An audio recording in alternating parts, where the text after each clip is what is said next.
pack hunting. Preparation for the 2024 Fantasy MLR season has begun. And on this week's episode of the Fantasy Ruckers Show, we are searching for the best forward players for the upcoming fantasy year. Maddie and I reveal our top 5 front rowers, second rowers, and back rowers for Fantasy MLR 2024. We also have an important update for everyone trying out Fantasy MLR this season. And of course, go over the latest news and notes from around the league. The Fantasy Ruckers Show starts right now. Where rugby and the world of fantasy sports collide. Welcome to the Fantasy Ruckers Show, bringing fantasy rugby to the masses, talking all things rugby from the MLR to leagues around the world. We're on top of it. Headphones on, pads off. This is the Fantasy Ruckers Show. Now, here are your hosts, Ryan Yee, Matt Yee, and Devin Vanderpool.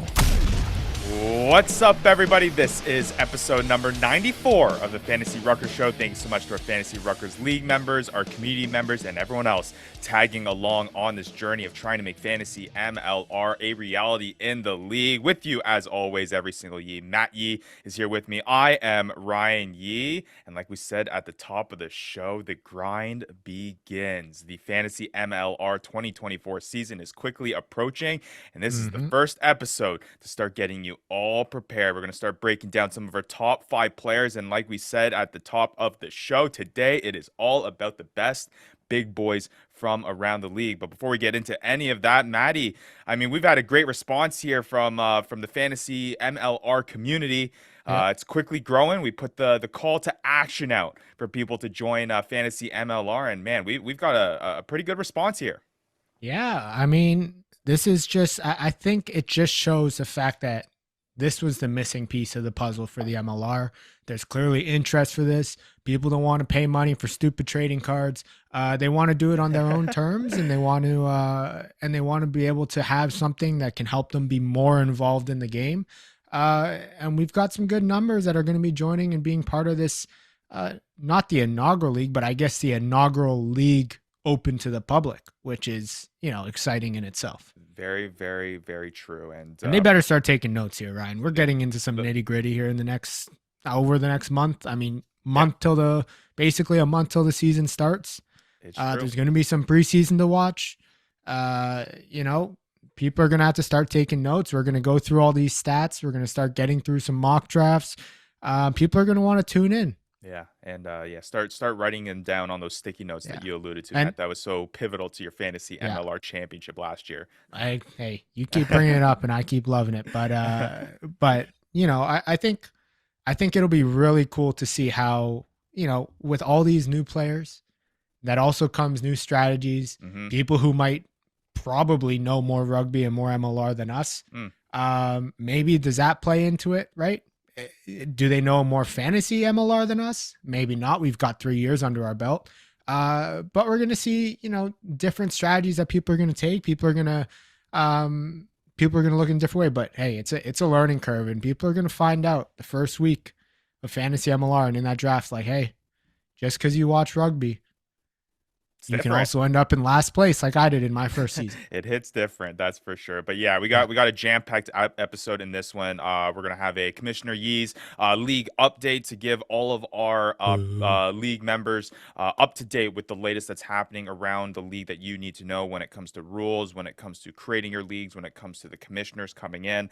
We got all of that coming up here. We also got the latest from around the league in our every episode news and notes segment. A big announcement in this one that we got to get to. That's going to obviously have some big fantasy implication. And then, like we mentioned, we're going to go through the top 5 big boys, front row, second row, back row in this episode, and who we think are going to be the guys to watch out for this upcoming season. Some pivotal positions there, of course, in your starting lineup, and there'll be some interesting names on this list for sure that you'll want to keep note of. And hey, it's going to be a good month here. It's going to be a real good month. We got 6 nations starting. That's going to lead us into, throughout the week, you can get your fantasy MLR fix every week. You're going to lead you right into the fantasy MLR draft. You're going to lead you right into preseason, lead you right into the season.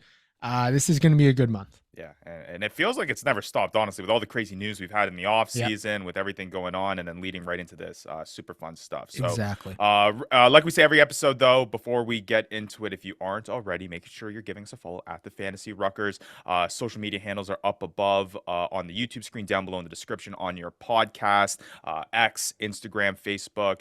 Hit that like button down below. Subscribe to us on the Fantasy Ruckers YouTube channel. Again, weekly content coming out every single week to help you out through your fantasy MLR journey. Also, our Discord community, like we said, has been blowing up. Join that for all the extra content over there. Get involved with our community. And of course, we have our website, thefantasyruckers.com, that currently has all of our stats from last season. But I've seen the mock-ups. Me and Alistair Kirschpool, our great mind behind the Fantasy Ruckers website and the platform for what everyone will be using for the upcoming fantasy season.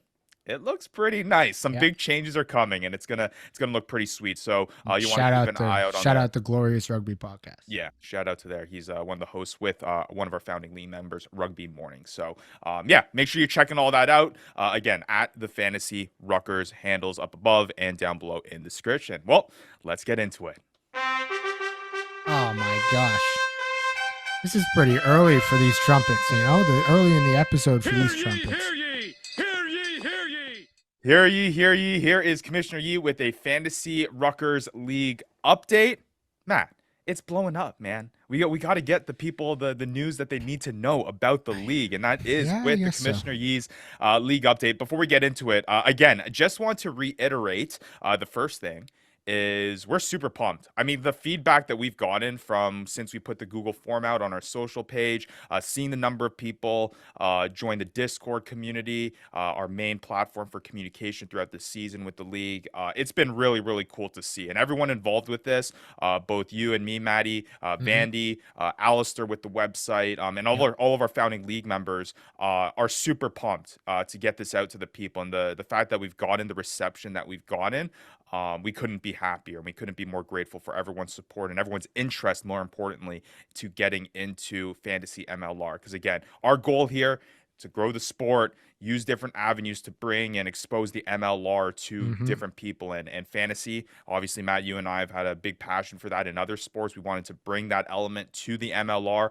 and hopefully we're able to do that for the first time this season successfully here. And we're super, super excited and optimistic that it's going to go great. I think the cool thing, Maddie, has been we put a comment section in our Google form about just like any other news or notes that people want to mention. And we have a wide spectrum of people, like people who are just getting into rugby for the first time, who are just who know rugby, who are getting to fantasy for the first time, fantasy experts that are coming in that are just learning about rugby, or a little bit of both. It's cool to see all the walks of life that are coming into this fantasy MLR project to make it a reality. And I think that's one of the most exciting things about it. It's cool, man. Yeah, no, that is awesome to hear. I think some of those people that are going to be getting behind kind of the pathway that Vandy took when he joined the league for the first time, being a fantasy experienced guy and then new to rugby. And it's just great that we have kind of a mix of everything. And you really get to kind of match up and say, hey, what matters most? Is it your rugby knowledge? Is it your fantasy knowledge? Do you need both? Who knows? We'll find out, I guess, in those leagues. Yeah, absolutely. And for those of you who are tuning into the podcast for the first time, Devin Vanderpool is our third host, in-house kind of rugby guinea pig who learned the sport through fantasy MLR. Big fantasy guy, plays football, hockey, and he's absolutely loving it now. And he has one of the shiniest heads in all of podcasts. That is true, but he's got a mustache to make up for it that Matt has been copying over the past past few months. But I guess second biggest piece of news, we mentioned what my title would be last episode. Oh my gosh. I went with Supreme Commissioner, and I just want to put it out there that I think it has been confirmed, because our very own Stephen Lowen, founding member of we can't. A founding Lowen's trying to get Stephen is trying to get some brownie points so that you can give him favorable outcomes in the league, because we know you're easily suggestible, Ryan. Well, so he's looking for brownie points so that he can get some leeway if it ever comes to a decision. We can't take Stephen Lowen's. We got to put this to a vote. It cannot be just Stephen announcing you as Palpatine Supreme Commissioner, okay? Well, I'll just say that him and I have been back in coordination again. One of our founding members, Stephen Lone, you can find him on Discord, Slow and Steady.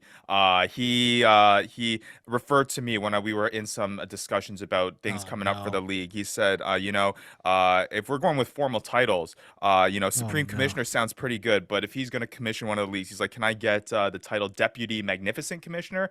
So maybe we're going to have to start outlining it's Palpatine something. and Darth Vader, and then yeah. No. What I will say though, keep an eye out for Stephen Lowen, again, Slow and Steady on our Discord channel. We've actually talked with him, and he's taken the role as a community moderator, and you've probably seen him announcing different things on the Discord channel, welcoming people into our league who are brand new. Look out for Slow and Steady, ambassador for Fantasy Ruckers, been with us since day one, community moderator. If you have any questions, he's a great guy and great person to reach out to for resources, and he's going to kind of help us kind of lead the charge here. I hope all this power doesn't get to his head. I hope all this power doesn't get to his head. I mean, he is the reigning toilet bowl finalist in the past few seasons. I found out that doesn't really mean too much. You get a big old toilet roll of Charmin, and that's about it. Yeah, well, you don't get the glory of winning the MLR championship. But hey, I guess different strokes for different folks. Yeah, he did something right. But thank you, Stephen. Yeah, keep an eye out for him. Officially, Knight, Slow and Steady as our community moderator from Supreme King Commissioner. I mean, you heard the trumpets. I'm gonna add a title every single episode until it just gets too long. It's gonna be like one of those Game of Thrones titles and names.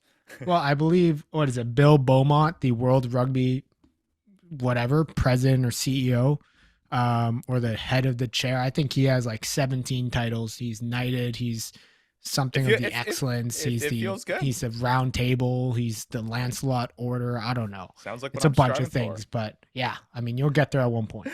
All right. Well, let's get into the kind of the nitty gritty stuff of the latest things going on that you need to know if you're partaking in the Fantasy MLR season here in 2024. First thing, we've been working hard. Again, the website is coming together here. It should be ready, obviously, by the start of the season that everyone will get checked out in. That's why we were taking down your emails and the Google Form sign up. We will get you an account as soon as that's available, and we will be reaching out to you, obviously, the main communication form through the Discord. But wanted to get into the league portion of it, and everyone's been asking questions with regards to that. But the first step is we have created our leagues. Everyone has been organized into different leagues. Thank you to everyone on the Google form who has denoted that they would be willing to be a commissioner of one of these leagues. We've sorted everyone out into the numbers that we have, and it's really, really cool to see kind of that setup as it starts to take form.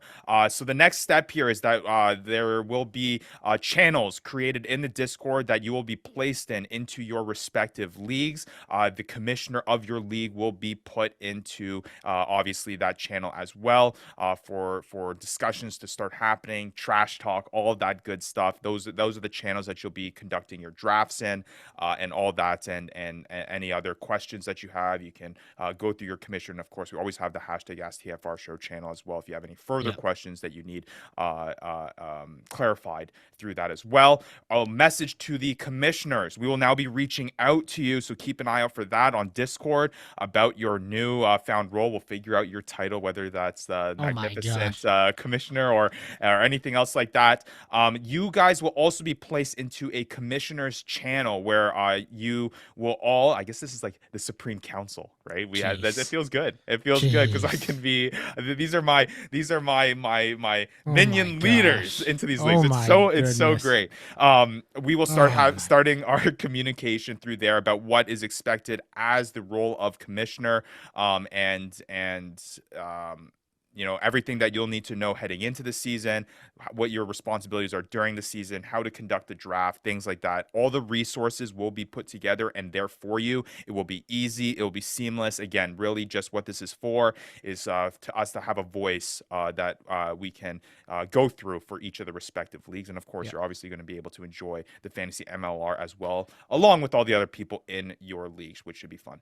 And yeah, also you said Ask TFR also use that for, hey, if you're looking for fantasy advice, if there's something that we can answer on the show, to try and help you out with our experience in this fantasy MLR landscape, ask it there, and we'll definitely address it on the upcoming episode. Yeah, or hit us up on socials as well. Yeah.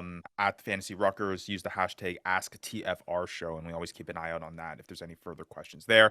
There's also going to be a technical support channel as well. Our Alistair Kirschpool kind of leads the front on that. So if anything comes up from a technical standpoint, once we get everyone signed up onto the website, that will be the place to go if you're experiencing any problems there. So it should be good. Second thing to get to, rules and stats are out.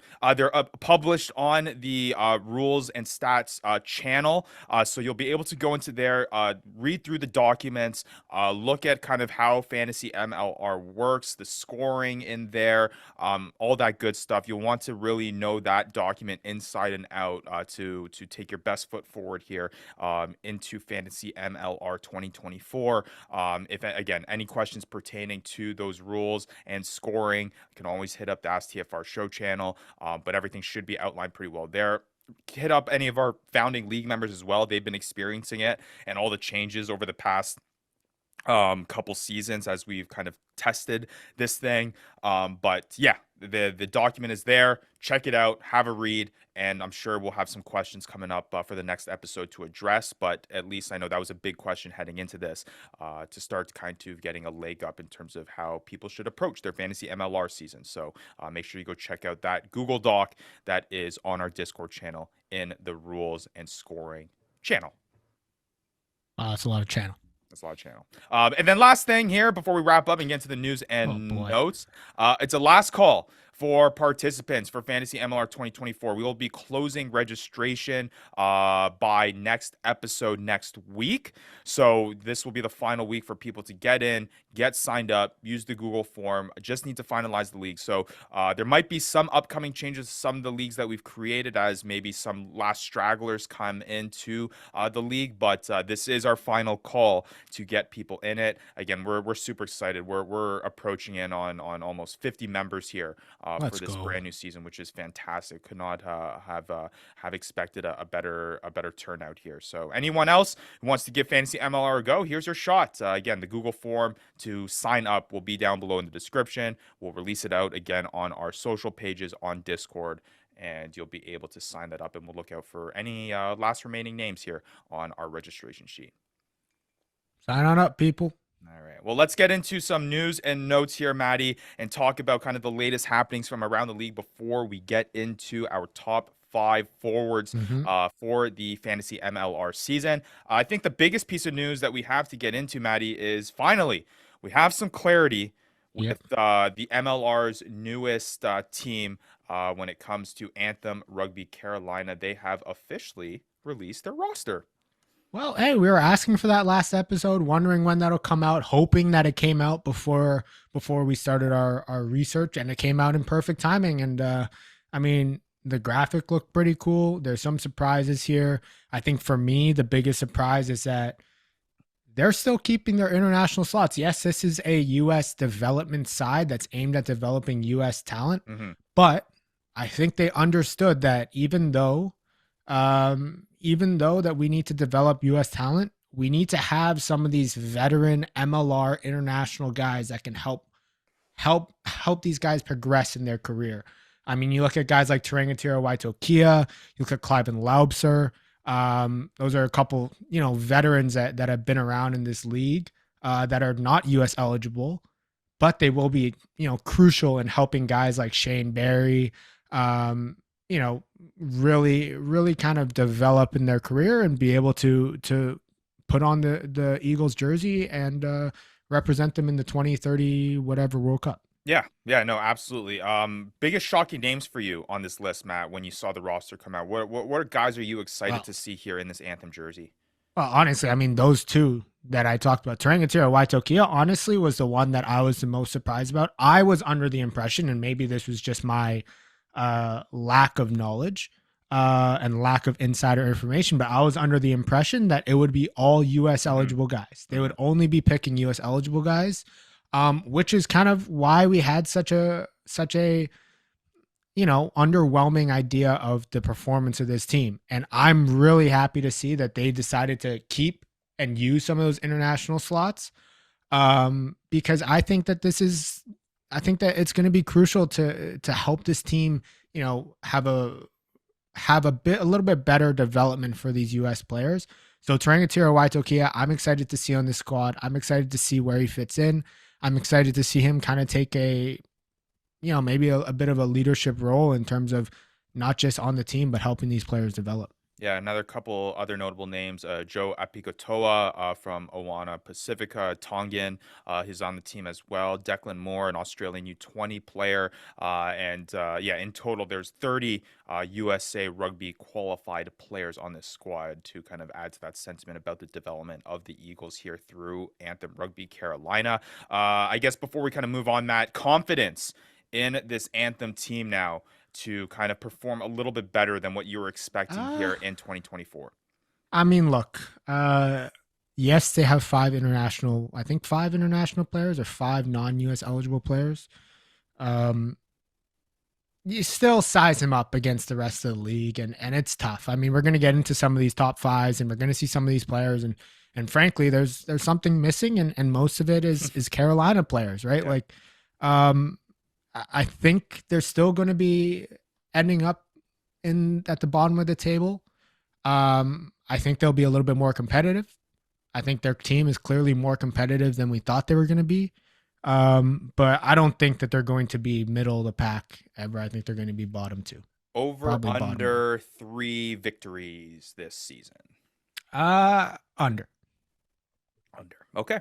We'll take note of that, and we'll see whether or not how this Anthem Rugby team proves you wrong. But yeah, super exciting stuff. I think now we have essentially rosters for every single squad, at least for the most part, which obviously helps us with this fantasy MLR side of things to put this database together, get it on the website, and have people start doing some of their research heading into the 2024 season. Matt, you mentioned international slots. Interesting tweet coming out from Brian Ray at Ray's Rugby, just clarifying some of the MLR international kind of operations. Teams can trade up to 2 slots to other teams and can hold up to a maximum of 12. Apparently, according to him, it was instituted last year. Anthem can trade up to 4. I guess they get special treatment because of that whole USA idea. But yeah, I mean, it'll be cool to see kind of how that's operated. The fact that you can keep this is another trade asset. I mean, I don't know any other sport that kind of has something like this that, you basically could field the whole lineup of international players. Well, I don't think this impacts the number of players in your lineup or in your starting lineup that needs to be domestic.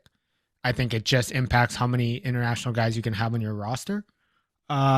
So I don't know if it impacts that so much, but I think Brian Ray pointed this out, is that, if Anthem is trading away these international slots to other teams, these other teams are now using these international slots to take away a position from a potential US eligible player that could be playing for one of these other teams. And, maybe that's kind of counteractive to what the point of Anthem and the MLR was, or is. Yeah, I don't know how I feel about this. I feel like there should be some exceptions, like in the other direction for Anthem. I think they should be kind of, if anything, more restrictive in how they're able to trade and use these international slots, just because of the nature of the team. But it is what it is. I mean, we look at the lineup and we still see that it's a big emphasis on US eligible players. You can also look at it kind of the half glass full kind of way. If I guess more players, international players, are on other squads, and the Anthem obviously can trade up more, so they have less international spots, which I'm sure will be the emphasis, and they're highlighting to make sure Eagles players or prospective Eagles players are on their squad. Maybe that just drives more of those Eagles guys to go to the Anthem, and ends up, if this is the focus and we're going to develop USA Rugby through this Anthem squad, this could kind of push it in that direction. So we're getting kind of the best of both worlds. We're getting really, really high level talent and attracting international players to make a good product on the field on other squads, and then you have this Anthem team that has the ability to kind of develop that Eagles set. So I guess unless those guys going to the Anthem are taking spots away from US eligible players, then it's a net no win. Sure. Anthem, part of a quick trade here, not crazy big players, but one of the few roster transactions that happened over the course of the past week. The Chicago Hounds trade Mika Felix. He has 6 US MLR caps, and Juan Penn, who was drafted 16th overall in 2023, in exchange for cap considerations from Anthem Rugby. So just a little thing there. That's great. And then I guess the last piece of news that I want to mention, Maddie, before if you have anything else, I will mention that Mark O'Keefe and Will Leonard are now both U.S. eligible domestic players, announced by Brian Ray again at Rays Rugby. So that obviously helps that whole circumstance of having that USA spot. They are no longer international. So it should be interesting to see kind of how that plays out for both Chicago and LA respectively. And then last thing here, Maddie, before we get into it, I don't know if we'll ever see it, but apparently there's going to be some new instant sportable tracking technology that we are getting because the new partner and official match ball for Major League Rugby is Gilbert. And apparently they have some tracking technology that are going to be in their balls. James Dealey reached out to them saying that, hey, are we ever going to see some of these stats? I'm less than optimistic that we will, but I guess there is in the ethos, in the dark abyss of Major League Rugby, there's these numbers somewhere that people will be able to get their hands on. I think this is, in my opinion, this is what they're going to use to enhance the broadcast. They're going to look at maybe this helps with kicking meters. Sure. Maybe this helps with, hey, this is how long this pass was, or something like that. And maybe it'll be it'll be integrated into having a more intelligent and more accurate way to track running meters as well, like how many ball carries and stuff like that. Sure. Ball carry meter. So who knows? Maybe we'll see it in some weird ways. But yeah, I'm glad that we've moved to Gilbert. I'm glad that Rhino is no longer the provider, because Gilbert is the top of the line when it comes to match balls. That's a good sign. I mean, we've been attracting some big rugby companies and brands to come to the sport. Yes. Starting with MLR. Well, maybe I had to kind of we're helping with the growth. All right, Ryan, relax, Supreme Commissioner. But Kappa coming in as the kit sponsor. Now we got Gilbert as the ball sponsor. Should be good. They say, according to the Major League Rugby's tweet at USMLR, in nationally televised games on their Fox Sports channel, you should be able to see these real-time smart ball insights during the show or during the broadcast. So, and to some extent, it will be available to the casual MLR fan who's watching the sport, which should be cool. Anything else, Maddie, before we move on to our big preparation? I guess last thing I want to mention, though, All Blacks, Fiji, Snapdragon Stadium, July 19th in San Diego. Should be pretty cool. It's just cool to see two notable international sides come into the U.S. playing at a notable MLR stadium, kind of attracting rugby in the North America area. Yeah. Just wanted to throw that in there quickly. Nice. I think they're doing that. All Blacks are rounding out their June test series they usually have with that game. So, yeah, or June, July, kind of summer, winter test series. Maybe we got to plan a trip to San Diego, Matt. Maybe. All right. Well, let's get into the preparation now. It starts now. It's time, Maddie, to start getting into preparing for the Fantasy MLR 2024 season. This is the episode to start breaking down some of the rankings, some of the things that we're expecting this upcoming season, and it begins with the top big boys, the guys that are going to get you your tackles. Some of them, maybe the outlier that's going to get you your meters gained. It's time to start breaking those down. So in this episode, we're going through the best front row players, the best second row players, and the best back row players we think from a fantasy perspective are going to kill it this 2024 season. So let's get right into it, Matt. I guess there's no time to waste. I guess opening question for you, as you were kind of going through each of these positions and breaking down these top five, what was kind of going through your mind? What were the challenges for you? Yeah, names, new names, everything that kind of went into it. I mean, obviously the challenge is the new names. Sure. You've seen them. You have visibility into what they've done on maybe an international stage, what they've done in a pro level stage around the world. You know, some of these guys, it's like, hey, these names are notable and they've done things a few years ago, but are they going to have that same impact here? And then you're also looking at the lineup, trying to understand, hey, who's going to be starting? You know, you you look at especially not so much the front row, but the second row, back row. You're trying to figure out, hey, who has the most chance to be starting every game this season? Because along with the stats, like we said, opportunity is always the key, and opportunity has always been you give the player the highest chance of racking up fantasy points. Yeah, absolutely. I think that was probably the most difficult thing for me. It's to kind of relate it to other fantasy sports. There's really nothing like it, right? I mean, in fantasy, in football, right? Only new players. Like, I mean, the NFL is the only league. So the only new players that you're getting are the people that are coming in through the draft, collegiate and players. Even then, you have the stats. They're playing the same. You have some sort of idea of the way that they performed in college and where it can translate over. Right. And then here it's like, okay, you got these players, but obviously they're not just rookie players, right? These are like notable guys. We'll have some names on this list that have performed and succeeded in other leagues. And again, it's that question of how that translates over to Major League Rugby. Not a question of whether it's if, but more so, how much, in terms of fantasy performance. So it should be interesting there. All right, well, let's get right into it, and let's throw up the top 5 front row players for the 2024 season, according to Matt, according to myself, and we'll start breaking down through it. So some interesting names on this list. I think the front row player was probably the easily predictable one, but we're seeing some names. Maddie, I'll go through my top 5 list first, and then you can break down yours. I want to say going into this, my whole mindset going into this top front row was scoring opportunity and who's going to be the hooker there. That was essentially it. I don't even think I have a prop that is on my list here. It was really, we knew we know from the past 2 seasons that the front row position is a volatile position. Very select few guys are guys that are going to be scoring you really good points. On your average front row guy,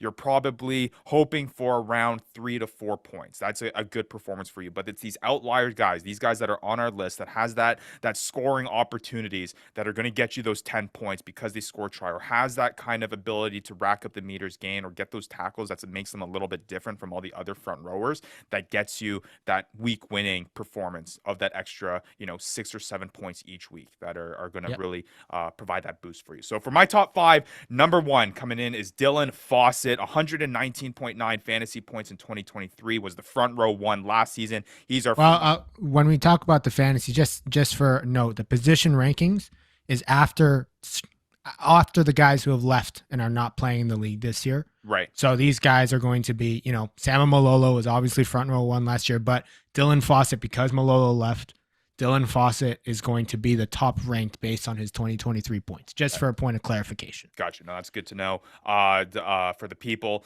But yeah, Dylan Fawcett coming into this season as the best fantasy front rower coming into 2024, 119.9 fantasy points, like I said. Coming at number 2 for me, Andrew Quattrin, 73.4 fantasy points, 9 last season out of the players that are remaining. Nick Suchon, who was on Old Glory DC last year, scored 101.7 fantasy points for them, was the front row number 3. He's on Utah now. He's at number 3. Peter Malcolm comes in at number 4 with Seattle, 110.3 fantasy points last season, number 2 front rower heading into, or in 2023, the out of the players in heading into 2024. And then a new name on this list, Martin Vaca, who is, I guess, now going to prospectively replace the performance and the output of Nick Suchon. He's on Old Glory DC now. Obviously did not play last year. It wasn't ranked, but he rounds out my top 5. What's your top 5, Maddie? Yeah, so we matched there with Dylan Fawcett at 1. I got actually Nick Suchon at 2. Peter Malcolm at 3. Quattrin, I know you had him highly rated, but friend of the show, got him at the 4th rank. And then I'm rounding it out with Martin Vaca at number 5. All right, well, let's kind of go through this list, Maddie, and let's talk about kind of our reasoning behind it. Obviously, I don't think we need to spend much time on Dylan Fawcett. No. Dylan Fawcett, the Butcher, has been one of the best front row players throughout our fantasy kind of experiment here. When he was on New York, he really capitalized on the set piece there. He has that meters gained ability, double-digit meters gained every single match that he played in last season. Has that act to get kind of the high single digits possibly low double digits of tackles. Guy's consistent, gets out there, and he's now joining a Chicago team that has made, at least in our opinion, vast improvements heading into this 2024 year. Hopefully that set piece is a little bit more effective, and they are able to get into that try zone a little bit more than what they were able to do last year. I know that was a concern of Chicago last year, of just them being able to finish within those 22 zones. But I mean, Dylan Fawcett ended up as our number 2 guy overall after Samuel Malolo last year, comes in as the number 1 guy this year. And even with the down performance of Rugby New York, or the New York Ironworkers, who didn't have that same set piece effectiveness as they did when he was absolutely tearing it up, and why he was a first round pick in 2023, he can get back to that with Chicago. Yeah. And even in that down year, he was still the number 2 front rower. Yeah. I mean, I think that's why he's at number 1, regardless of the way that Chicago plays and regardless of how successful Chicago actually is, based rather than our predictions. It seems that he is not impacted by that. He still has the ability to rack up fantasy points. And the other thing with him is that he's a versatile front rower. He ends up in the back row at times if needed. And if we see that throughout the season, that's just a boost on whatever week that happens to be. So yeah, and the other thing is that he's got the fitness to have over 40 minutes, over 50 minutes of game time. So it's really nice to have that on your side. It's kind of similar to the likes of Nick Suchon. So yeah, it's kind of a no-brainer to have him at 1. And that's the key, right, Maddie? Like, when you're looking at some of these top guys, there are a lot of guys in every single position that are kind of your stable, kind of, okay, a solid guy will get you the expected amount of points. But the guys that are in that upper echelon tier, or the guys that do that little bit extra, that find themselves in those back row spots, even though they're a front rower, that have that ability to get those meters gains. They do what a front rower does plus extra. And that's what puts Dylan Fawcett up into the higher tier, and is also why I got my second guy up in that higher tier. And that is Andrew Quattrin, friend of the show, at number 2. This might be a little bit of a surprise for people, but Mil Santorivi is now no longer on the New England Free Jacks. Andrew Quattrin looks to be that guy to step into that role. He was effective last season when it came to that. We've seen him be effective when he was on the Arrows before he came to the New England Free Jacks. I mean, he has that ability, especially being on what is probably people's consensus. I mean, they're the 2023 MLR champions. They're coming into this season as one of the top teams. Should be an effective team. Should be a team that is finding themselves scoring a lot of points like they did last year. If Quattrin's going to step into that role and be that undisputed starting hooker for them, be on the field, he's going to capitalize. And I don't think that points last year necessarily reflect that. But I mean, he's had a 14.3 fantasy point performance in round 9 when he was starting for them. 2 tries in that one. Round 17, 11.3, scored a try in that one. So if he can start doing that on a consistent level, with him being the guy, the hooker in New England, I think he has the ability to hit number 2. The thing that kind of sets him apart and why I'm not going to put him at number 1, I don't think he has the ability to be the number 1 guy, is just he has the lower tackle numbers, doesn't have that meters gained breakability as much as Fawcett. But if he's scoring tries for New England Free Jacks because of their effective set piece, and he's that benefactor of it, that's why I have him so high. I mean, look, Quattrin is a guy who's going to, he can finish at the back of them all. We've seen that in his MLR career. And that's key for fantasy rugby. And I mean, the fact that he ranked even 9th out of the guys who are going to be playing in the 2024 season, with Mil Santorivi kind of being that main staple. And we saw how highly Quattrin viewed in our interview with him, how highly he rated Mil Santorivi. So yeah, the fact that he did that without even starting the whole season is impressive. Yeah. Here's my thing though with Quattrin.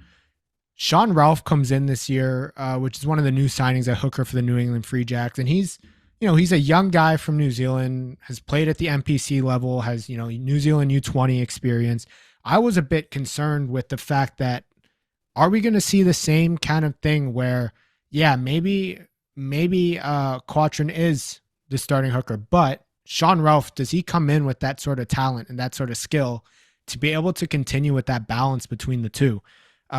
So that's why I had Quattrin at 4 for me, because, he's essentially he's taking on that Mil Santorivi role where he's not starting every game.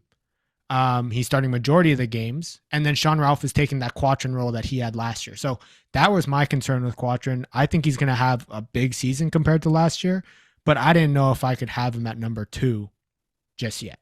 And just to kind of put that into context, I mean, even if you're taking the Mil Sanarivi role, Mil Sanarivi finished at the front row 5 last year. So exactly, still that upon. So it just emphasizes how much firepower there is on this New England Free Jacks offense that you're going to want a piece of. To kind of put a note on that, Quattrin started 8 matches last season during our fantasy season. 12 of them he played in. So if he can even a quarter more, I mean, he can bring that 73.4 fantasy point number a little bit higher, which I think will give him that ability to hit that 2 spot. Maddie, you have Nick Suchon at number 2 that I have at number 3. Break down Nick Suchon. What excites you so much about this guy? I mean, look, Nick Suchon has shown the ability to play 70 to 80 minutes as a hooker. Is he going to do that with Tavera Vugakato behind him? Maybe not. Maybe not as much. But the way that he plays, it's not reliant on try scoring. You're not relying on try scoring with him. So the team success and getting into the 22s and getting that maul within the 5 he's not as dependent on it. And I think he brings a similar skill set that that Henry Bell had last year, and we saw how good Henry Bell was when he was playing. And Nick Suchon just brings the tackles, right? And that is something that you can always rely on for easy points. And you see that Nick Suchon had some big games for sure, but even his lows weren't that low, and he had maybe like one point game, but or 1 or 2, but you see that it's compensated with some of these big games from him. So I really like him. I think he's got a chance. I think he'll be the starter in front of Fugakato. I think there's a reason that they brought him in.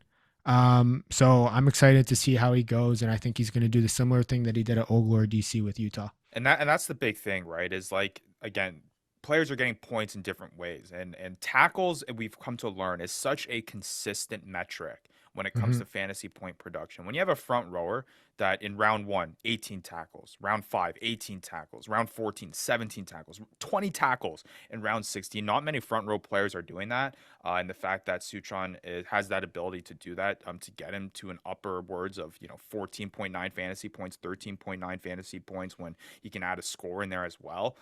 It's just super, super exciting to see. So coming in, and then at number 3, you have Peter Malcolm. I have Nick Suchon at number 3. I have Peter Malcolm at 4. Maddie, talk about Peter Malcolm and kind of the things that he's going to try to do again here on Seattle. Came in as our front row number 2 for the players entering 2024 from their 2023 performance. Yeah, I mean, last year coming into the season, we had concerns about whether him or James Malcolm would be the starting hooker, and Peter Malcolm took the role and won the job. So you just look at that, for him to finish at, I think it was front row 3 in our season, but now being kind of the front row 2 with the players that are playing this season is just speaks to the talent that he has. Yes, Joe Taufetti is coming in, but I think Peter Malcolm is going to be the clear starter on a very strong Seattle team with a very strong Seattle forward pack.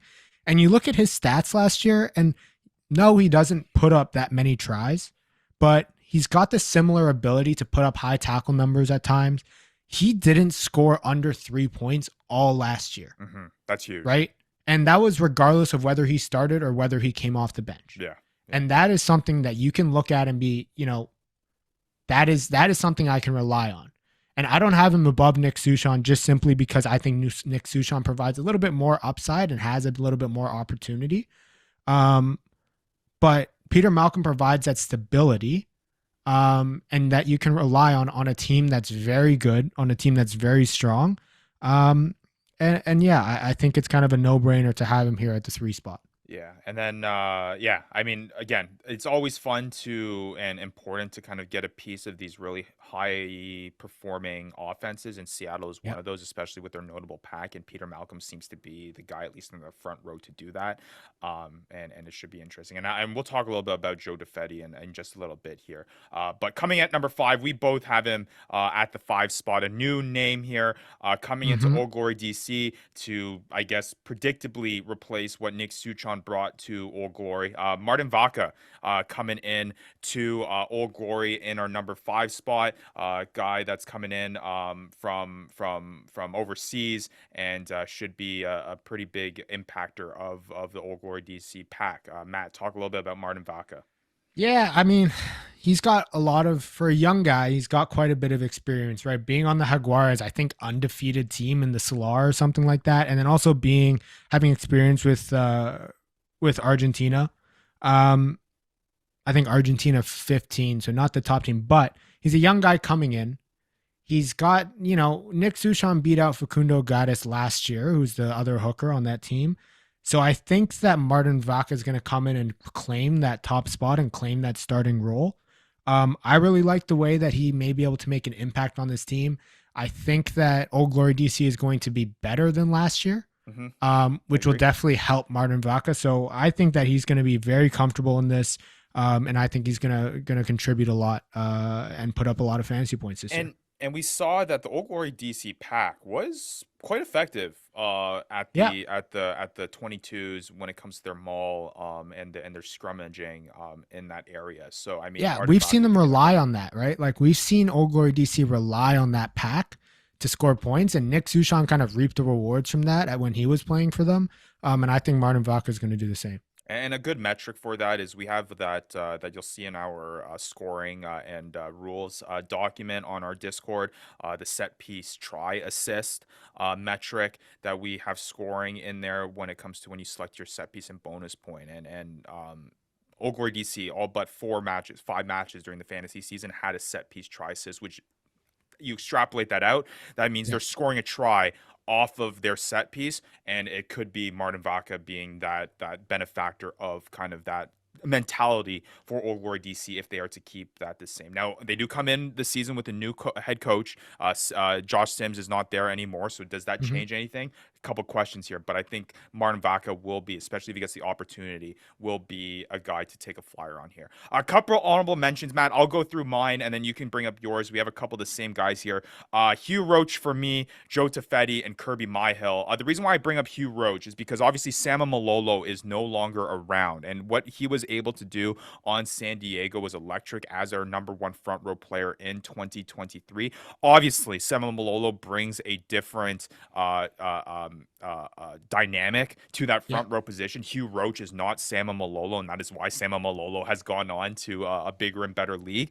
But there is still something to be said about this high-powered, fast San Diego offense, and if you want a guy that's a piece of that, you just need to find the starter for San Diego. And they brought in Hugh Roach. He's been good in the past when he was on the Gilgronis. He goes to San Diego. He could easily be a guy that if he gets the opportunity there could do it. Joe Tafetti, it really comes down to, and I feel like we had this conversation last season. It's kind of a deja vu. It was the question between James Malcolm, Peter Malcolm. And for me, it's the same question when it comes to Peter Malcolm, Joe Tafetti. I don't want to question, I'm not going to question Peter Malcolm this year because of what we saw last season, but Joe Tafetti, especially with what he was able to do in the short amount of time when he was, I believe, where was he last year? On Houston, I believe. Halfway through the season. Halfway through the season, he had games where, double-digit points, close to double-digit points in that short amount of time, and 40.4 fantasy points in just the 6 matches that he started in is pretty incredible. So obviously that big body has the potential to do that in Seattle if there's a little bit of a change there with Peter Malcolm. Kirby Myhill, a guy coming from overseas again. He was a big Miami signing for them. He played on Wales, wearing the quarter zip here to represent that. Kirby Myhill, just with his expertise and his experience, has that ability to possibly come into Miami, a new squad where we don't know much of, and could really get those fantasy points. Yeah, I mean, I had Kirby Myhill on some my honorable mentions as well. I think he's the best hooker there on that squad, and I think he will be a starter. It's just kind of for me about age at some point. Like, is he going to be the guy? I didn't have Hugh Roach on there. I think Chris Mickelson is also another signing that could impact Hugh Roach. I instead had Augusto Bohm, who's going to be competing with Pat O'Toole for that NOLA spot. I think, the Chilean, I think he might have good opportunity. I think he might be able to put up some good numbers this year. And then I know, Ryan, you didn't you only put hookers on yours, shows to your preference, but for me, I had one guy and I had to call out one of the props, Jared Adams. He finished at front row 8 or 9 last year and will be the 7th ranked coming into this 2024 season. He is a beast. I mean, his upside with his meters gained, it is something that you don't usually see from props, but he has some of those games that are just incredible. And as a prop, I mean, you love to watch him play, and I think he could potentially have a big season. The Nola Gold front row is a very deep front row room, but I think Jared Adams is going to find himself in enough games to be able to rack up some good fantasy points at the front row position. A guy that you can definitely look at if, you don't want to rely on hookers so much. All right. Well, let's again, top 5 there on the screen for front row players: Dylan Fawcett, Andrew Quatra, Nick Suchon, Peter Malcolm, Martin Vaca for me. For Maddie, Dylan Fawcett, Nick Suchon, Peter Malcolm, Andrew Quatra, Martin Vaca. We'll see how we fare in that once the 2024 season starts rolling. Yep. But let's shift on over now to the second row players, Matt. We'll throw that up on the screen. This one, at least on the top end of things, was pretty straightforward. I kind of think we knew the guys coming into this, but some of the latter guys have some surprise names there, at least on my list there, that I thought I'd go with. But I think we can go through the top 5 here. For me, my top 5: Sam Galla, 135.6 fantasy points, the number 1 unquestionable second row player last season. Easy for the number 1, Matt. You had him for number 1 too. I have Johan Mumsen at number 2, 104.9 fantasy points, second row 3. Cam Dolan at 92.8 fantasy points, second row 4, comes at number 3. Colin Gross, name there, appeared a bunch at the second row there. Is a bit controversial. At number 4. He comes in with 92.8 fantasy points, and then to round it out for me, Ben Landry, who is now on Chicago, 108.2 fantasy points, and came in as the second row 2 last year. For you, Matt, it's Sam Galla, Johan Mumsen, Ben Landry, Mahanri Nagakuru, and Cam Dolan coming in at the 5th spot. I think I actually switched mine up to have Mahanri Nakuru at 3, Cam Dolan at 4, and then Greg Peters. I actually dropped Ben Landry out of my top 5. Okay, gotcha. All right, so we'll get that updated there. But yeah, I mean, the top to go in through, the last second change there, Ryan. All right, no worries, man, no worries. It's all about adapting, Maddie. It's all about adapting. But let's talk about the top guy, Sam Galla. I don't think we need to spend much time on him. I mean, he was the unquestionable number 1 second row player, and whoever's going to get this guy this year is going to have such a big advantage heading into every single fantasy matchup to have a guy that has the ability to get an upwards of 15 fantasy points from the second row position. We talked about how front row is a low fantasy point producer. Second row, even less so. I mean, you're lucky and you're happy if your second row guy can clock you that 70 minutes plus played, 80 minutes plus played, even get you 2 or 3 fantasy points, and then you're rolling. At least they're not losing you the week and putting you up a goose egg. But Sam Galla, you can expect way more than that. Scored the lowest he ever all season long was 3.9 in round 13. But this guy had a season high 15.6 in round 7. You don't see that from second row players. Has the meters gain ability. Double-digit tackles. That's the big one. In every single match except for one, in that one where he scored single digits, he brings the back row performance and dynamic to the second row position. Obviously, he was a flanker when he came out of Cal, when he got drafted in that number 1 overall pick. Dallas has used him as that second row player. Gall is electric, and whoever gets him this season in your fantasy leagues, he's at the top of the board by a mile. Yeah, no, I mean, you brought it up there, right? He's a back row who played back row throughout his college and collegiate career, moving into the second row. So he brings the athleticism, he brings the fitness of a back row into that second row, and we clearly saw that last year. He had times where he was, he had a couple tries where he was just gassing guys, and as a second row, you don't see that too often. So we've seen that at international level, just around the world. Those athletic second rows do really well, and I think Sam Galla is going to have another year under his belt, bring a little bit more experience, be a little bit more accustomed to the MLR and the talent, and he's going to continue to get that opportunity on Dallas. And that is kind of the sentiment, at least you're going to get from my top 5. That is the common theme, is these kind of hybrid back row, second row players that bring that back row fitness and dynamic to the second row position. At least from a fantasy perspective, those are the guys that, at least in my opinion, you want to look out for, because those are the guys that have those upper echelon ceilings for fantasy point production. All right, coming in at number 2, both of us have him there. Johan Mumsen played on Rugby Atlanta last year. year, finds himself on Houston this year. He was our highly touted second row player going into the 2023 season. He's highly touted going into this year as well. Again, kind of that same sentiment, maybe a cheaper version of Sam Gala, where he gets the meters gain, he gets the tackles as well. You can expect him to play the full 80 minutes played. He finds himself on now a more high-powered offense with Houston. Johan Mumson should have a pretty solid season this year. Yeah. Yeah, I think he had a rough time on that Atlanta team last year. I mean, it was just he didn't have that same impact just because Atlanta wasn't good. And we talked about this last year. Like Mumson, unfortunately, was hurt by the way that Atlanta kind of played. Mm-hmm. Being on this Houston squad, I think it's going to help him a lot. I think we're going to see him have a much bigger impact, have much less of the low point games, and have much more of the kind of stability that we didn't quite see from him last year. He's going to be a consistent starter. He's going to have the opportunity there with Houston. And you know, his talent is undisputable with his career in the MLR. So I'm looking forward to it. I mean, you look at that second row room, he's clearly, I think, the best in that Houston team. And the Houston team is going to be much better than the Atlanta team that he played on last year. So I'm looking for a big season from him.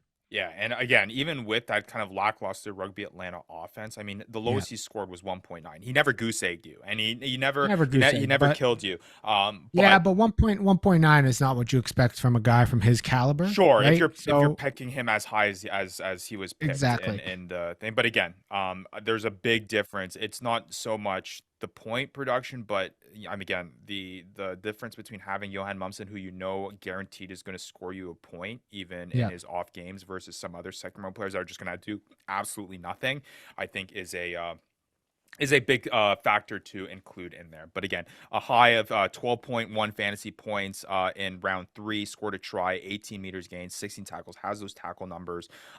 Again, maybe not has that as big of a meters gained ability as Sam Gala has, but he still has that act, and Johan Mumson should be able to do that on Houston.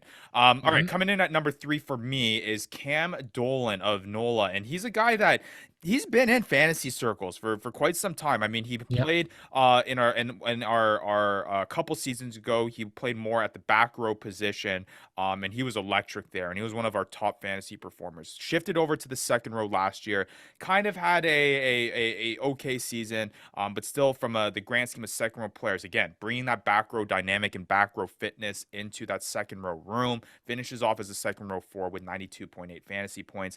Cam Dolan has that ability. It's just that potential that he has. Didn't have that great of a season, but it has the potential to get those 15.2 fantasy point games like he got in round 12 when he scored a try, 77 meters gain. Basically, a Johan Mumson that gets his points through meters gained, not so much the tackles. That's basically how I see it.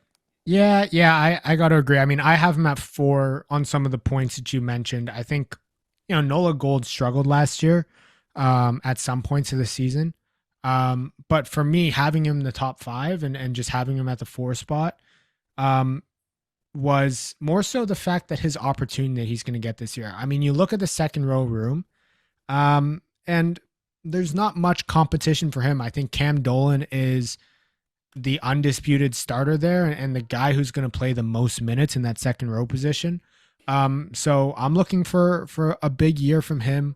And I can definitely see it coming. And like you said, Ryan, he doesn't put up too many tackles, but he can have those meters gained for a forward perspective. He's not going to score tries, but he can get you points. That's for sure. All right, for you at number 3, you have a brand new guy to the league, but a guy that we're super excited about. Mahanri Ngakuru, who's now on Seattle, has Super Rugby experience, played for Moana Pacifica, a young guy, a tall guy. He's a guy that should be making waves here in MLR on Seattle, on a pretty high performing pack. Yeah, Ryan. This is, I think, you know, a couple factors played into this. One, he's going to Seattle. We talked about just the strong forward pack that Seattle has. I think he's going to be the starter there in the second row. Yes, they got Rhino Herb still. But I think that his caliber and his experience, he's young, yes, but being able to play in that Super Rugby, having 10 appearances for Moana Pacifica, having the experience in the MPC Bunnies Cup, playing for North Harbor up the heat. But I think he's going to come in. He's going to be one of those new guys that's going to have a lot of impact in this league. And I'm excited to see it. And that's why I have him at number 3. I think he's going to be up there with the Sam Gallas, with the Johan Mumsens of the league, with an all-round type of play and be able to deliver consistent results. So question for you then. Drafting. Yeah. If Johan Mumsen and Mahanri Nagakuru, who have dropped you on the board, who are you going with at the end? I understand why Johan Mumsen is ranked higher because you have that kind of clarity in terms of what he's been able to do in the past. But man, the ceiling and the excitement of having a guy that has Super Rugby experience and the potential that he could have, you might just side with that because of the unknown, and he could get you so much there on Seattle. Yeah, I mean, it depends where we're drafting, right? Like, if and what else do I have? Do I have another second row that I can maybe look at for a bit more clarity on where they may be? Do I take the chance? What does the rest of my team look like? I think it really depends. If Johan Mumsen's there, look, it's going to be hard not to take him. Yeah. I've had him the past 2 years, and it's going to be hard not to take him. But if I'm willing to take the chance, if I've got the rest of my team kind of filled out, Mahanri Nakuru might be a nice little pick 'em, a nice little upside, and be one of those guys that nobody expected to have such a big season and ends up second row 1. Yeah, has league winner listed all across his name. You know what I mean? Like, it obviously has the potential to not be as great, especially if he doesn't get the opportunity. But if he starts putting up Sam Galla numbers, you know what I mean? And thing, I don't know. That's obviously a high ceiling, but there's always the potential there when you're coming from a high tier rugby, from Super Rugby to this, and has that experience. All right, coming at number 4. This one's a surprising pick for me. Controversial. You had Cam Dolan there at number 4. I have Colin Gross in the running for Rookie of the Year last season for Old Glory DC. Obviously couldn't pass the guy that we have ranked number 1 as Sam Galla up there. 92.8 fantasy points. The reason why I put up here, obviously he's the conventional back row player, but he actually made most of his appearances at the second row position for Old Glory DC last season. And to add to that, he also had his best performances, even with his back row performances included, at the second row position. Round 9, 12.4 fantasy points. There, 9.8 in round 8. He's playing the full 80 minutes. He has the ability and that effectiveness to break the line. He gets those tackles, 5 straight games with double-digit tackles to start off the season. Colin Gross has that ability. He's young. He has the ability to develop. And I think if he can take that extra step here moving forward and continues to play at the second row position consistently at Old Glory DC, he has the potential to be a top 5 guy in the league. Yeah, he was, he was definitely made an impact last year and made a name for himself. He was up there, one of the guys up there with Sam Galla. He was a tackling machine. Colin Gross was. I didn't have him in mind simply because Old Glory DC listed him as a back row. I know he played most of second row last year, but I don't know. I don't know if he's going to be available for a second row contention. Same reason why Nate Oxberger wasn't ranked last year in the back 3. So, that's one of the reasons why I didn't have him in. But even then, I don't know if he would be necessarily in my top 5. Old Glory DC playing mind games there. But yeah, it depends. Obviously, Colin Gross is going to start off with back row eligibility. But if he's able to rack any games there at the second row, sounds like you're cheating, Ryan. I don't know, man. I think this is the 3D thinking that I'm bringing, what Commissioner Supreme thinks about in his sleeps here. How can you put him at the top 5 if you can't even play him for the first 3 games in this position that you're This is how it's going to end at the end of the year. We'll look back at the top 5. I'm telling you, Colin Gross is going to be a top 5 eligible second row player coming into after the end of the 2024 season. All right, coming in at number 5, for myself, I got Ben Landry. He was our second best scoring second rower last season with 108.2 fantasy points. He now finds himself at a new home with Chicago. He was on Seattle last season. Again, this has got a clocks in the 80 minutes, has the meters gained ability, and he was consistent. His lowest scoring fantasy point performance was 3.3. His highest was 14.3 in round 16. I know the move to Chicago is kind of scary. We don't know if he can repeat what he's able to do, but it was hard for me not to include him in my top 5 just with the consistent numbers that he put last season. For you, Matt, Ben Landry's outside of your top 5, but you have Greg Peterson, a brand new guy on San Diego, at your 5 list. I mean, look, a U.S. Eagle coming in who has experience overseas, I believe, with Glasgow, and yeah, I mean, it's tough to leave him out. I think he's going to come into an offense that is impressive. We talk about the San Diego Legion offense, and we talk about getting a piece of the San Diego offense. And I think Greg Peterson is going to come in and have a really impressive season. Yes, he's on the older side, but I don't think that should discount the fact that he could have an impact this year. And I'm just looking at the room, and I see him as kind of a clear start alongside Isaac Ross, and it's kind of hard to turn that down. So I think he'll end up a top 5 second row by the end of the season. But I do love your Ben Landry pick. He's not too far. I was debating that, like you said, like we talked about before we got into the second row. It came to the last second of me kind of moving him out. And that's simply just because, the Chicago offense, Chicago team, you're not really too sure about. San Diego, you're a bit more sure about. And then also, there's guys like George Merrick, Brad Tucker, who could maybe eat into Ben Landry's minutes. So we'll have to find out exactly where he sits. But Ben Landry, I mean, he does have that back row capability as well, and kind of just adds a bit more functionality to him and versatility. All right, some honorable mentions to go down the list. For me, I had Mahanri Nogakaru in my honorable mention there. I feel like I'm going to get burned by that pick and not including him in my top 5. Lucas Burr in there as well. Not really a flashy name, but he was just able to be consistent on Dallas, and he's just a name to look out for because you talk about guys that did not score low. I mean, this guy did not score anything below 4 points, which is incredible for a second row player. And he's on the Dallas Jackals, which makes him not as flashy. He has the meters gain ability consistent with double-digit tackles almost every single match that he played in. It was hard for me to just I needed to put him on the list because he might not be a flashy pick, but he could be a guy that you draft in the later rounds just because he's not that flashy big name that you're happy with at the end of the day because he just gets you points. Tavita Nakali for Old Glory DC in there as well. The one guy I want to mention as well, Hunga Havili for Utah. He is similar to kind of my Colin Gross pick. Again, just has that back row ability. He started a mix of games there for both, but he finished off at least eligibly second row. Didn't really start at the beginning of the season, but he's kind of that explosive guy. I mean, there's not many second row players that can get you 72 meters gained and 8 tackles and give you 17.6 fantasy points. Hunga Havili provides that. He might throw in that back row game that you might be able to kind of cheat the system with. He scored 25.7 fantasy points in round 16 with 185 meters gained, 14 tackles, which is incredible. And if you're getting that from a second row, you're winning that week, no question. Maddie, for you, a couple honorable mentions. Yeah, I mean, we talked about Ben Landry. I put him in the honorable mention. He's just outside the top 5. But I also had Rob Harley, who's the new signing for OGDC. I mean, we've seen when guys like we look at Joel Hodgson, over 100 caps, I believe, in the Premiership, and comes in and has an unreal season.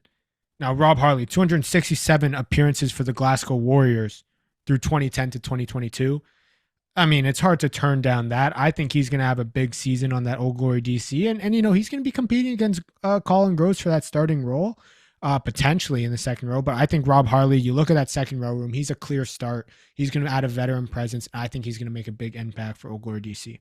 All right, my top 5, Sam Gala, Johan Mumson, Cam Dolan, Colin Gross, and Ben Landry. Maddie's got Gala, Mumson, Nagakuru, Cam Dolan, and Greg Peterson for his top 5. All right, let's get into work on that. You're going to have to work on that pronunciation, Ryan, but hey, we'll get there. Mahanri, Nagakuru. The G silent. Nakuru. There we go. All right, not Kuru. I think so. I mean, I'm not the expert, but I'm pretty sure. All right, well, let's get into the back row players now. And this one was an interesting one. When I saw your list, I was quite surprised. Well, I told you, forgiveness last episode. Sure. We had to, the forgiveness was the theme. Sure. All right, so coming in at my top 5 for the best back row players heading into 2024, Vian Conradi, Reichert Hadding, Christian Poitevin, Jameson Fa'anana Schultz, and Gideon Van Vyk. Oh, the safe. You went safe, Ryan. For you got Reichert Hadding, Vian Conradi, Christian Poitevin, Martin Sigren, and Jamison Fa'anana Schultz. So I guess the big conversation in this back row ranking, Maddie, is that you put Reichert at the top after all the stuff that you said about him. Look, I'm not going to stop saying the stuff about him, all right? The guy is definitely jabbing some needles in his no, that's allegedly. Well, actually, he did get caught for it. Not anymore. He's clean. He's good. He's going to come in. We saw that his season last year was riddled with injury. He missed most of the season, and yet he still finishes in like the top 5 of back rows or within the top 5, and that's just ridiculous to me. He continues to be on this strong Seattle team. They're going to continue to highlight him as a big part of his offense. He's going to continue to find scoring opportunities just the way that he does. And I think he's going to have a healthy season and end up finishing as the back row 1. Yeah, 138.7 fantasy points in that injured time frame last season.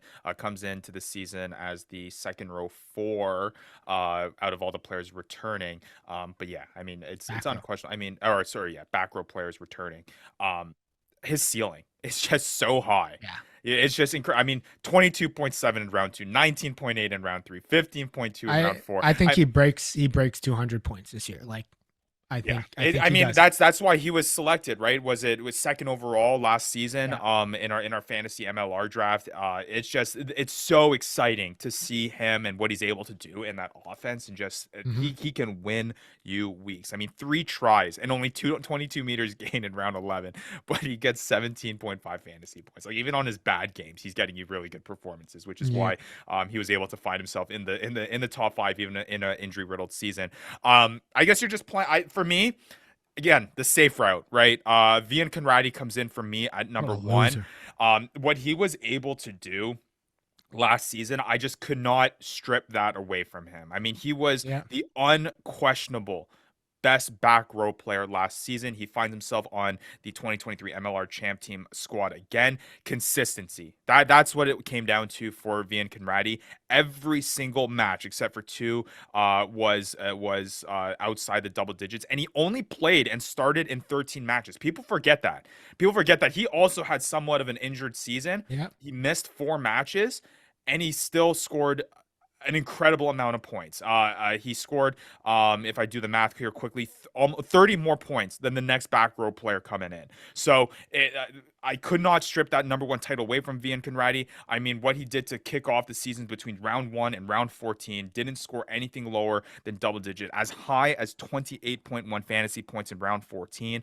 Vian Conradi brings the tackles, the meters gain ability, and the try scoring act. I'm super excited to see what he has bring. I would say, again, I have Reichert at number 2. Matt, you have Vian at number 2. I think you're playing with potatoes there. It's the safe play versus the risky play. Reichert has that ability to do what he did a couple seasons ago. Vian has showed it most recently. Who are you going to go with? I think you're going to be happy with both of them. Yeah. I mean, yeah, I think Vian Conradi is sometimes a safer pick, like you said, but Reichert, it's almost hard to turn down just the way that he plays. All right, going in at number 3, we have the same guy at number 3, Christian Poitevin on San Diego. Again, another guy that didn't play the whole season, only played in 9 of the matches in the fantasy season, started 8 of them. But when he was on the field, he was incredible. He was a fantasy championship winner. In the semifinals, scored 20.6 fantasy points for our fantasy season. Finals, 16.9 fantasy points in round 17 for the fantasy season. 108.1 fantasy points in half the games that he could have played in. Christian Poitevin, being on San Diego, has the potential to be, again, one of those guys that breaks the 200-point margin. Yeah. I don't know about that. I don't think he will, just because he doesn't necessarily have that try-scoring ability that Vian and Reichert have. Where he brings the juice is in steals and tackles. I mean, the watching him go into breakdowns and watching him on the defensive side of the ball is just another level. His work rate and the way that he kind of gets his head stuck into breakdowns was just ridiculous. You can kind of look at him as like, yeah, you're going to get at least one steal a game pretty much. And that's where you really get the points from him. And that's why I think that he, regardless of kind of the way that San Diego's offense is going, yes, he still has the ability. We've seen him out on the wing, catch balls and go for meters gained. But the big thing for me is the fact is just the way that he works on defense, and his work rate is what helps his fantasy value the most. Yeah, and I think that's the underlying key, right? Is like, I think breakdown steals is one of those metrics that it quickly adds up and it quickly puts players on the map from a fantasy perspective. And I mean, Christian Poitevin was able to do that 5 games in a row where he had at least one breakdown steal. Yeah. I mean, you pop in 2 of those, you're ready at 4 fantasy points. And then you add the outline of everything else that's involved. You know, it can go a long way. So yeah, and you're hoping you're hoping for a full season from him. So right. I'm excited for Poitevin. Should be good. Yeah. All right, coming in at number 4 for me, I got Jamison Fa'anana Schultz. He's a guy that, again, kind of that save for play captain for Old Glory DC, was going to be on the field last season. Just consistency from that tackle position. I mean, 22 tackles in round 8, 21 in round 17, double digits for 7 matches in a row. And only 3 of his matches that he appeared in and played in, again, was he outside that double digits numbers? I mean, scoring as high as 21 fantasy points. Consistency. That's what it came down to. Jama to put him in. Again, only played and started in 13 matches last season, was still able to rack up 158.4 fantasy points. I think for me, the sentiment here as I go through this ranking and talk it out loud, back row is such a vital and important position in fantasy MLR. You can't. They're gonna lose you a week if your back row player puts you up a dud. The chances that you're going to probably lose that week is exponential. It's probably the biggest metric. I would love to go back to see all of our matches to see out of the number of times that a team has lost with their back row player putting up a dud. It's probably a lot of them because they are just such a big output for points. When you lose out on that, it's huge. And I think when I approach this position, I'm going for consistency. I'm going for a guy I know is going to put up fantasy points, and Jama does that for me at my 4 spot. Matt, you got a brand new guy, though. Martin Sigren on the New England Free Jacks. He comes in at number 4 for you. Yeah, I mean, it was tough to look away from Martin Sigren. Look, the captain of the Chilean national team for the past, I believe, 3 years, leads them to their first Rugby World Cup qualification, and just has experience to be a tackle machine. And I think he's going to bring that to the New England Free Jacks. You look at that back row. Yes, they have Vian Conradi. But I think Segren's right up there. I think Mitch Jacobson, I believe, is having some visa issues and is going to be out for the first half of the season. So this kind of provides that perfect opportunity for Sigren and to jump in and just kind of be part of that starting back row. And he's going to get a lot of opportunity. And I think he won't necessarily need to be on the offensive side of the ball and get the ball all the time. He's going to have a big impact on defense. He's going to make a lot of tackles. And we've seen how much this New England Free Jack team values defense and how many, just the way that they suffocate players or suffocate teams.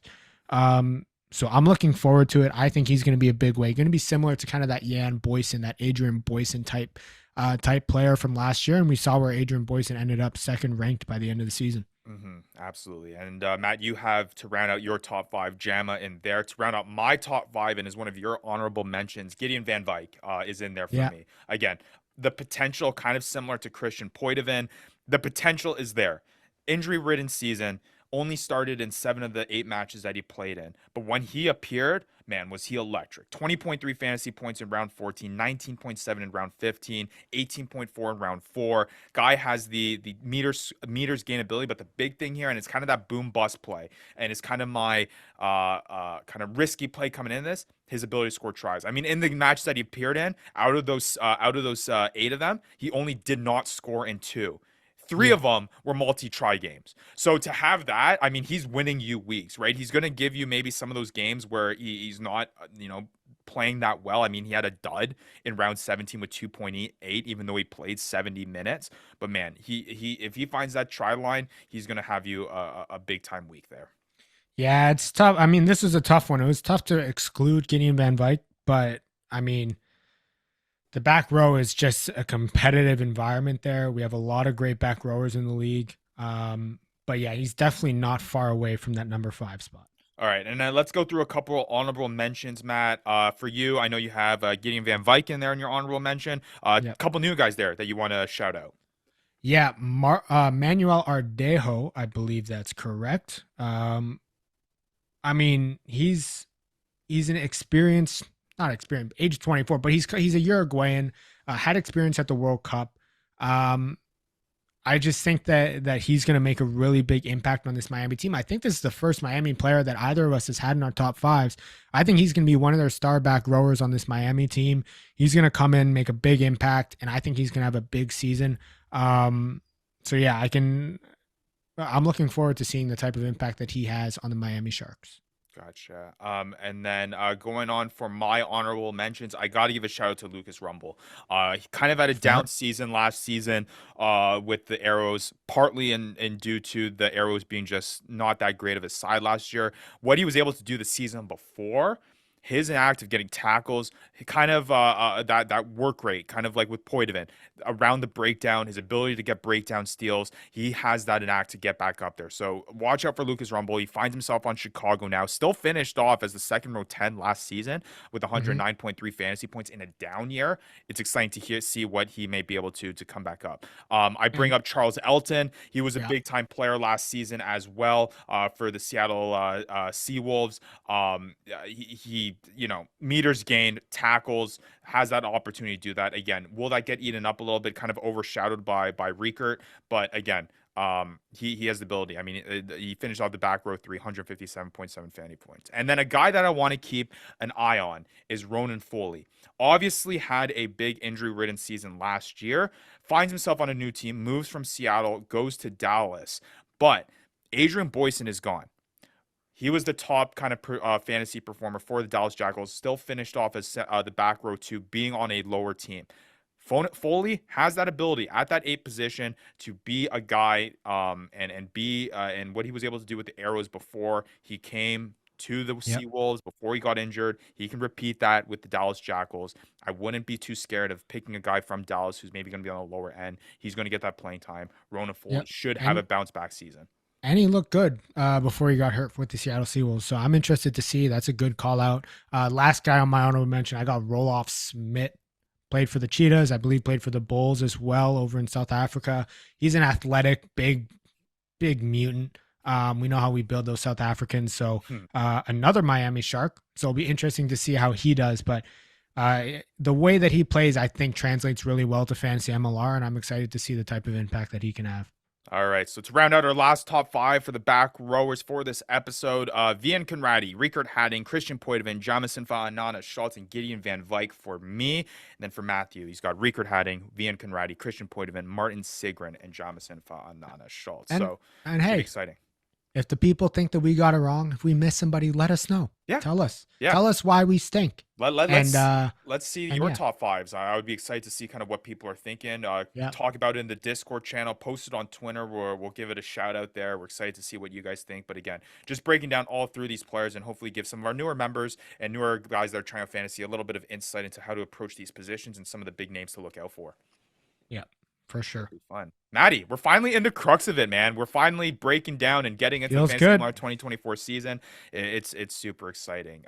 So again, keep an eye out on the Discord channels. Keep an eye on the socials. A lot of information is going to be out there. A lot of information is going to be coming about leagues, about commissioners, about being placed in that, signing up for the website, all that good stuff at the Fantasy Ruckers social media handles up above. Join that Discord community. Link to that is in the description. Like, subscribe here on the Fantasy Ruckers Show. We're going to have content like this all season long and the build up to the season, giving you rankings, giving you mock drafts, and then throughout the year, waiver wire pickups, top performances, guys to look out for to put in your lineup, all of it here on the Fantasy Ruckers Show. We're finally in the crux of it. We're looking at 2024. Man, it's going to be a fun and exciting season.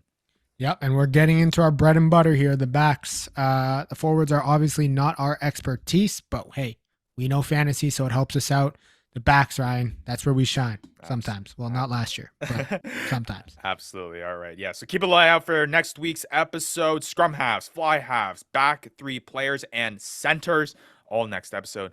Going to be a fun one, so keep a lookout for that. Until then, for Matt Yee, I am Ryan Yee, and we'll be back next week with another episode of the Fantasy Ruckers Show. Love you, Andy. You've been listening to the Fantasy Ruckers Show, bringing fantasy rugby to the masses, covering everything rugby from the MLR and beyond. We hope you enjoyed the show. Make sure to like, rate, and review, and be sure to tell all your friends. We'll be back soon, but in the meantime, connect with us on social media at the Fantasy Ruckers. Till next time, this is the Fantasy Ruckers Show, signing off.